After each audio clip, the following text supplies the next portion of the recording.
Hi everyone, welcome back to my YouTube channel. Thank you so much for click this video. Dan terima kasih sudah menonton video-videoku sebelumnya. Dan aku yakin video kali ini nggak akan mengecewakan kalian. Karena kali ini aku akan menceritakan sebuah kisah misteri.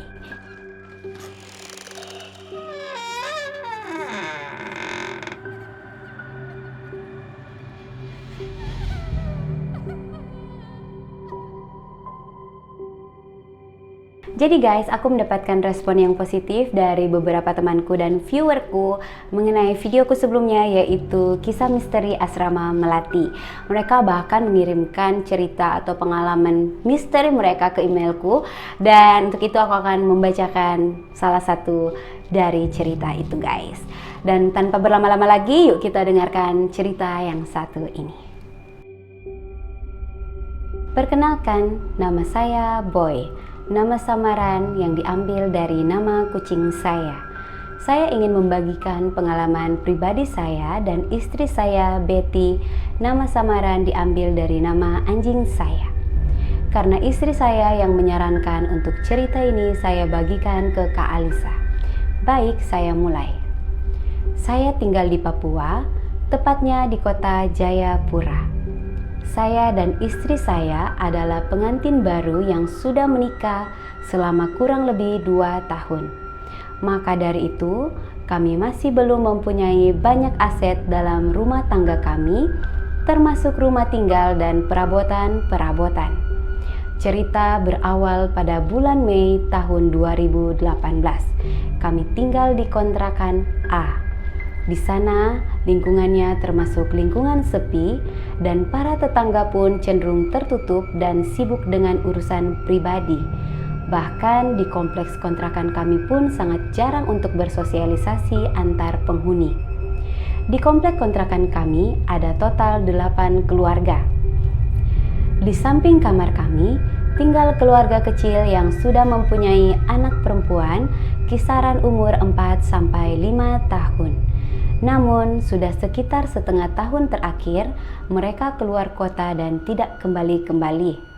Tak jarang kami mendengar hentakan kaki berjalan pelan pada malam hari jam 12:30 malam, seperti turun dari tempat tidur dan berjalan-jalan. Padahal, kami tahu betul kamar tersebut kosong. Dan kejadian tersebut selalu terjadi pada jam yang sama. Tapi kami hanya mengabaikannya. Sekedar info, kamar kami di lantai 2 dan paling ujung sebelah kanan. Untuk ke kamar kami harus melewati pintu kamar yang kosong itu. Suatu ketika, saya mengajak teman-teman kantor untuk datang ke kontrakan saya untuk masak-masak dan makan bareng karena habis gajian. Mereka pun datang dan tidak merasakan hal aneh di tempat kos saya. Dan suatu saat saya pun cerita ke teman kantor tentang keanehan di kamar sebelah. Dan satu teman saya pun kaget. Beliau bilang, serius? Terus terang waktu saya datang, pintu kamarnya terbuka. Dan saya lihat ada orang duduk di kursi sambil main laptop di kamar itu. Tapi orang itu terlihat tidak ramah, makanya saya acuh aja. Teman saya ini datang ke rumah terlambat, tidak on time seperti yang lain. Lalu teman-teman saya yang lain membantah beliau dan mengatakan, nggak ada orang kok, kami lewat emang gelap di situ. Tapi teman saya yang terlambat ini kekeh dengan apa yang dia lihat. Selang beberapa minggu, karena kamar tersebut sudah menunggak dan tidak ada kabar lagi, akhirnya sang pemilik kontrakan memutuskan untuk membuka pintu kamar itu dan mengeluarkan semua isi di dalam kamar tersebut ke gudang kontrakan. Mulai dari AC, kulkas, dan semua perabotannya dikeluarkan dan ditaruh di gudang. Saya pun penasaran dan melihat barang-barangnya. Mungkin ada yang bisa saya ambil untuk dijadikan hak milik, karena saya kepengen kursi kerja dan meja. Maka saya ambillah kursi dan mejanya tanpa sepengetahuan pemilik kontrakan. Setengah nyuri lah bisa dibilang, tapi saya niatnya minjem aja. Seiring berjalannya waktu, ternyata saya harus pindah kontrakan karena istri saya merasa risih dengan kamar sebelah yang tak kunjung dihuni oleh penghuni baru. Akhirnya, pindahlah kami dan membawa semua perabotan termasuk meja dan kursi tersebut. Sebelum kami pindah, saya mengecat kontrakan B yang akan saya tempati. Jadi pada saat saya tempati, dindingnya terlihat baru dan tidak jorok. Keanehan pun mulai terjadi pada saat saya pindah. Saya menjadi malas bekerja. Saya sering berantem dengan istri. Emosi saya pun mulai naik dan sering merusak barang pada saat berantem dengan istri. Saya tidak betah di tempat kerja dan selalu beradu argumen dengan teman kerja serta atasan yang memutuskan saya untuk resign. Saya tidak betah bekerja dan selalu berpindah tempat padahal baru sehari kerja. Sampai akhirnya ada salah satu teman saya, orang Bali, beragama Hindu, menyadari keanehan yang terjadi.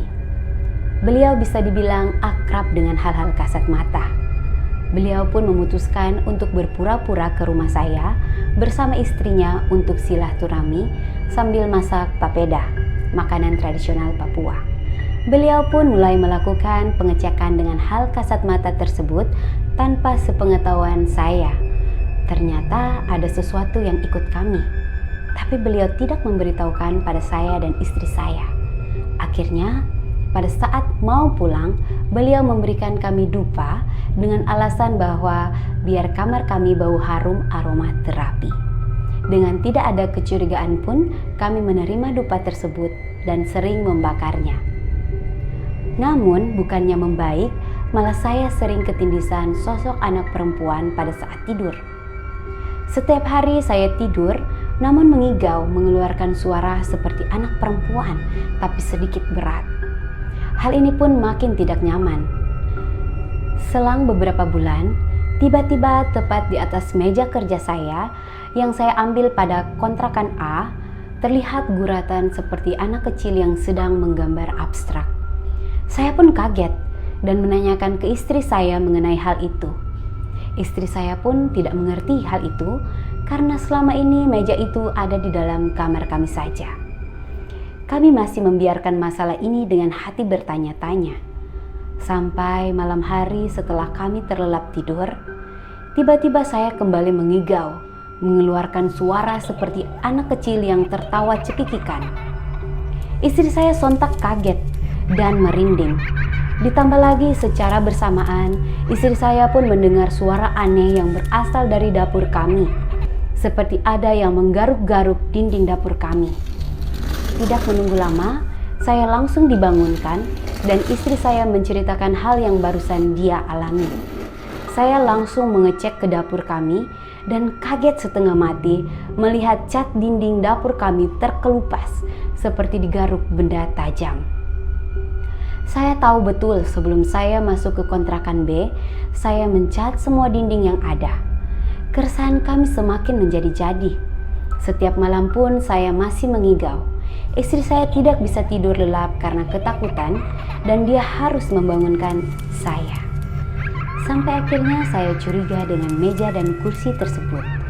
Saya pikir mungkin yang punya kursi sudah kembali ke kontrakan A dan menanyakan barang-barangnya. Saya pun iseng ke kontrakan A untuk melihat keadaan sambil berbincang dengan pemilik kontrakan A. Pada saat saya sampai di kontrakan A, terlihat kompleksnya agak sepi. Tapi saya tidak kaget karena emang selalu sepi sih, karena penghuninya jarang keluar kamar. Saya pun langsung ke tempat kamar yang kosong itu untuk cek keadaan. Namun masih tetap kosong, tak berpenghuni. Saya pun pergi bertemu dengan pemilik kontrakan untuk basa-basi soal penghuni kamar yang tak kunjung datang. Saya tanya, "Pak, gimana kabar kamar yang itu? Lama juga ya nunggaknya?" Si bapak pun menjawab, "Ah, sudahlah, kasihan juga mereka." Saya kaget. "Kasihan kenapa, Pak? Bangkrut ya?" Tanya saya karena masih bingung. Bapak pun menjelaskan, beberapa bulan setelah mereka pergi, salah satu kerabat mereka datang ke sini dan menerangkan bahwa sebenarnya mereka ada tugas di luar kota dan tinggal di mes yang disewakan kantornya. Namun naas, mereka kena musibah pada saat suaminya kerja dinas malam, mes mereka dirampok, istri dan anaknya dibunuh. Dengar kabar, mereka dimutilasi lalu diisi di sebuah koper, dan diisi pemberat, lalu dilempar ke sungai. Yang si ibunya ketemu, tapi anak perempuannya tidak ketemu sampai sekarang. Suaminya tidak mau kembali ke kontrakan ini untuk mengambil barang-barangnya karena masih sedih dan trauma. Saya pun kaget dan merinding. Saya tanya, "Ini kejadian kapan, Pak?" Bapak menjawab, "Kurang tahu saya, yang jelas nggak lama setelah mereka keluar kota itu." Saya kaget sambil berkeringat dingin. Saya tanya dengan nada kesal, "Loh, kok Bapak nggak info ke kita, Pak? Kan udah termasuk lama itu, Pak." Bapak itu pun menjawab, "Kalau saya cerita pada saat itu, pasti kalian sudah pindah serentak dan kontrakan saya pun jadi sepi." Saya sebenarnya masih kesal dengan jawaban Bapak itu, tapi saya mengerti juga posisi beliau. Saya pun pulang ke rumah dan menceritakan ke istri saya. Istri saya pun kaget dan marah ke saya karena tindakan saya yang mengambil kursi dan meja itu membuat kita dihantui dan ditimpa nasib sial. Belum lama kami di kontrakan B, akhirnya kami pindah dengan keadaan terburu-buru dan meninggalkan meja dan kursi tersebut di kontrakan B. Teman saya yang orang Bali itu pun akhirnya menceritakan apa yang dia rasakan dan tindakan yang dia lakukan pada kami saat ke kontrakan B waktu yang lalu. Dia merasakan aura panas sekali, arwah yang marah, tapi teman saya nggak bisa berbuat banyak. Makanya dia kasih saya dupa buat bakar ngasih makan si arwah, biar nggak terus-terusan ketiban sial. Namun bukannya hilang, malah arwah tersebut makin kuat dan sering mengganggu tidur saya. Teman saya heran, katanya cuma saya yang arwah itu benci, sedangkan istri saya tidak. Saya pun sadar kesalahan saya. Mulai saat itu, sampai saat ini, kami mulai bangkit lagi dari keterpurukan kualitas hidup dan ekonomi. Dan saya pun merubah sifat saya yang suka memulung barang. Sekian cerita dari saya. Ini cerita nyata yang terjadi. Namun karena ini di kota kecil, saya tidak dapat koran elektronik mengenai kasus perampokannya. Mungkin sengaja ditutupi mengingat daerah Papua masih minim akan keterbukaan media akan kasus kriminal. Sekian dari saya, mohon dibaca dan dipahami. Terima kasih. Oke guys, segitu dulu cerita misteri kita kali ini. Nah, jika kalian tahu mengenai kisah ini, mohon di komen di bawah. Dan jika kalian memiliki cerita-cerita misteri, kalian bisa kirim ke emailku. Aku akan taruh emailku di description box biar kalian bisa kirimkan dan mungkin aku akan memilih dan membacakan di kontenku. Untuk kalian yang suka dengan cerita-cerita misteri atau konten-konten misteri seperti ini, jangan lupa di like, comment, and subscribe guys. And I will see you on my next video. Thank you and bye!